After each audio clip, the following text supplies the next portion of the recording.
বাস্তব গল্প থেকে শেয়ার মার্কেট শেখার এই ভিডিওতে আমি সুররঞ্জন গঙ্গোপাধ্যায় আপনাদেরকে স্বাগত জানাচ্ছি। চলুন ভিডিওটা শুরু করি। দেখুন, আমাদের চারিপাশে বিভিন্ন রকম জিনিস কিন্তু ঘটে থাকে, আমরা সেসব শুনিও, কিন্তু সেই সমস্ত শুনে সেখান থেকে যে শিক্ষাটা নেবার কথা সেই শিক্ষাটা কিন্তু আমরা গ্রহণ করি না। এটি আমাদের একটি বদগুণ বলতে পারেন। আপনি একটা বাস্তব লোকের কাছে একটি ঘটনা শুনলেন, সেটাকে শুনলেনই কেবলমাত্র, শুনে তার নির্যাসটা বার করতে শেখেন না বা করেন না। আপনাকে চেষ্টা করতে হবে সেখান থেকে নির্যাসটা বের করে নেওয়া।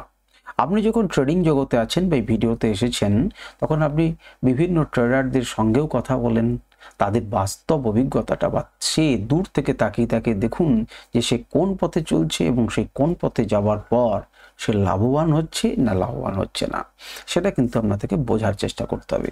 তো এমনই একটি গল্প সাধারণ এক চাকরিজীবীর, একটা বাস্তব গল্প। তো সেই সাধারণত চাকরিজীবীরা কি করেন, আপনি আমিও চাকরিজীবী হতে পারেন। তো চাকরিজীবী একজন ভদ্রলোক ছিলেন। তো তিনি চাকরি করতেন এবং চাকরি করতে করতে তার হঠাৎ করে এই শেয়ার মার্কেটের প্রতি একটি দারুণ আগ্রহ জন্মায়। বন্ধু বান্ধবদের কাছে শুনেছে, বিভিন্ন টিভিতে শুনছে, ইউটিউবে শুনছে, সুতরাং প্রচণ্ড আগ্রহ দাঁড়িয়ে গেল যে এখান থেকে হিউজ হিউজ টাকা কিন্তু ইনকাম করা যায়। এবং তিনি কি করলেন না, তিনি বেশ কিছু দু একটা ইউটিউব ভিডিও দেখলেন। ইউটিউব ভিডিও দেখে তিনি মনে মনে ভেবে নিলেন এটা কিন্তু উপার্জনের জন্য দারুণ একটি জায়গা, কারণ থাম্বনেলে সেখানে দেখাচ্ছে যে একদিনে 5 গুণ, এই 10 দিনে আমি এত টাকা ইনকাম করেছি, আমার পিএনএল এত। এই সমস্ত দেখে শুনে তার মাথা ঘাবড়িয়ে গেছে এবং তিনি ভাবছেন যে সেখান থেকে কিন্তু ইনকাম করা সম্ভব অনায়াসে। এই করতে করতে তার কাছে আর ধৈর্যের কোনো জায়গা নেই। তিনি খুব তাড়াতাড়ি অফিস যাবেন, তার আগেই কিন্তু একদিন 5 মিনিট 10 মিনিট সময়, কারণ আপনার বোতামেই কিন্তু এখন ব্রোকারেজ যে অ্যাপ, সহজেই অ্যাপ তৈরি হবে 5 মিনিটে। তিনি কিন্তু কোনটি ভালো কোনটি মন্দ কোনো অ্যাপ বিচার করলেন না, মোটামুটি একটি অ্যাপে যেটি পেলেন, কারণ তার টাকা ইনকাম করার দ্রুততা ছিল। তো তিনি কি করলেন না, তিনি দ্রুততার সাথে একটি অ্যাপকে আগে কম্পিউটারে অর্থাৎ নিজের মোবাইলে নিয়ে নিলেন এবং সেখানে কিছু টাকা ভরে দিলেন এবং দেখলেন যে টিপস খুঁজতে লাগলেন, কারণ কয়েকটি টেলিগ্রাম চ্যানেলে তার সঙ্গে যোগাযোগ হয়েছে যারা দিনে তাকে বড়লোক করে দিচ্ছেন। তো সেই সমস্ত জায়গাতে কয়েকটি পেনি স্টককে তিনি কিনলেন, কারণ অল্প বিনিয়োগ করলেন, হাজার হাজার পেনি স্টক তিনি কিনে নিলেন। তিনি ভাবলেন যে 1-2 টাকাও যদি বেড়ে যায় তাহলে তো আমি কোটিপতি হয়ে যাব। হলো তাই, দ্রুত গতিতে কিন্তু সেই টিপস অনুযায়ী কিন্তু টাকা কিন্তু বেড়ে গেল, কোম্পানির শেয়ার কিন্তু বেড়ে গেল এবং সে তো অবাক হয়ে গেল যে আমি তো আরও বাড়বে, সুতরাং সে রেখে দিল। কয়েকদিন যেতে না যেতেই দেখা গেল সেই পেনি স্টকের দাম হু করে নিচে নেমে এলো এবং বাড়লো তো 5%, পড়লো তো 40%। 40% দাম পড়ে গেল, সত্যিকারেরই কথা, 40% দাম পড়ে গেল।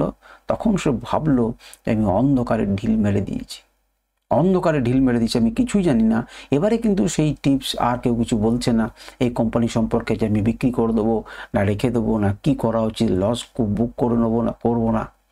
সে লস বুক করে নিলেন এবং সিদ্ধান্ত নিলেন যে 40% লস যখন আমার হলো, তখন এই লসটা তো কেউ না কেউ ইনকাম করেছে, কেউ না কেউ তো প্রফিট করলো, তাহলে আমি কেন পারবো না।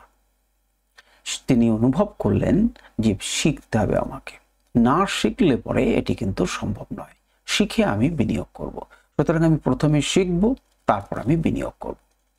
তারপর ধীরে ধীরে তিনি ফান্ডামেন্টাল অ্যানালিসিসের কথা শুনলেন, তিনি টেকনিক্যাল অ্যানালিসিস কথা শুনলেন এবং সেইগুলোকে শেখার জন্য তিনি শিখতে লাগলেন, কোর্স করলেন।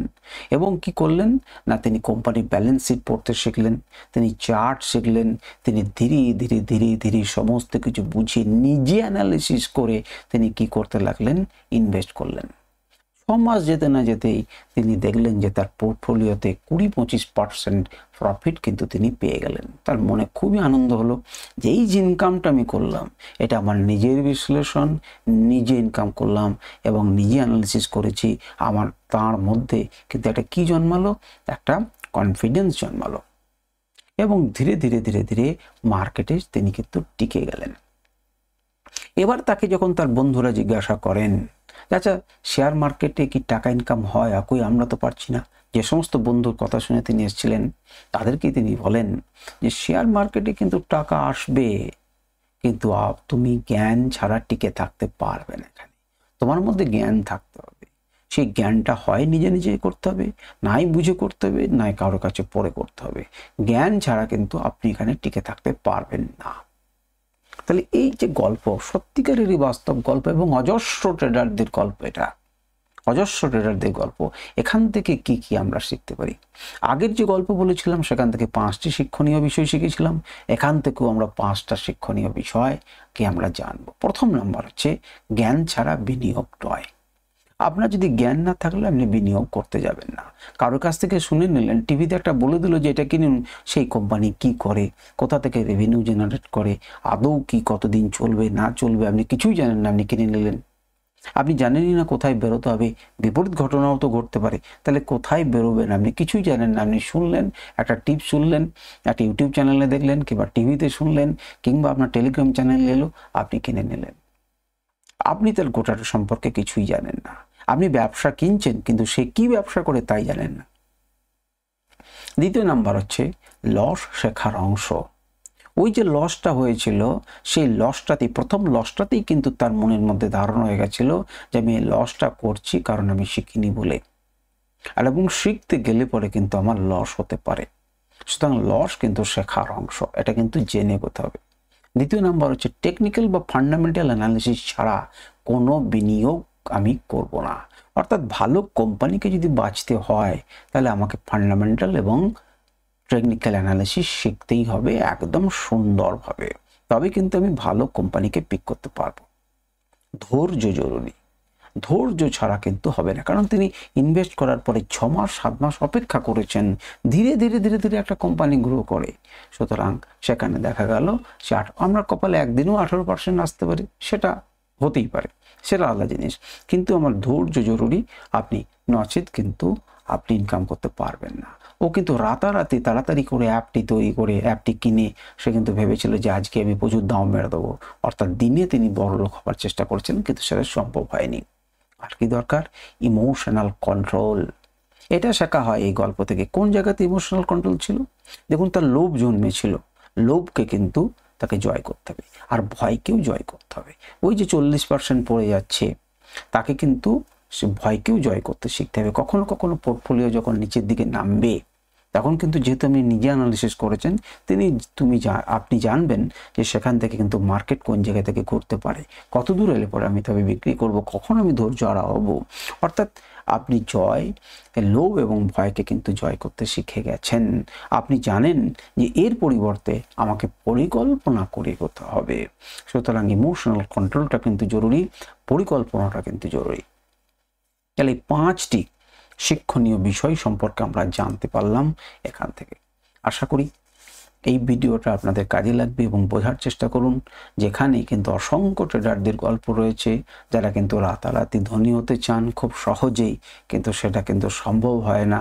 কোনো না কোনো ক্ষেত্রে বাই চান্স কিছু ক্ষেত্রে হয়ে যেতে পারে, কিন্তু লম্বা সময়ের জন্য আপনি ইনকাম তখনই করতে পারবেন যদি আপনার মধ্যে শেখার আগ্রহ থাকে, আপনি যদি সত্যিকারের শেখেন, আপনি যদি পরিশ্রম করেন, আপনি যদি অ্যানালিসিস করেন এবং আপনি যদি ধৈর্য ধরেন, আপনি যদি ইমোশনাল কন্ট্রোল করেন, আপনি যদি সময় দেন এবং আপনি যদি অপেক্ষা করতে জানেন। কখন অপেক্ষা করতে হবে আর কখন অপেক্ষা করতে হবে না, এটা কিন্তু আপনাকে শিখতে হবে। এই দুটি কিন্তু আপনি শিখলে পরেই আপনি কিন্তু জয়যুক্ত হবেন, আপনি কিন্তু লাভবান হবেন। আশা করি আপনাদের এখান থেকে এই গল্পটি এবং এই গল্প থেকে শেখা বিষয়গুলি মনে রাখবেন এবং আপনারা সফল হবেন। আজকে পর্যন্তই। নমস্কার, ধন্যবাদ।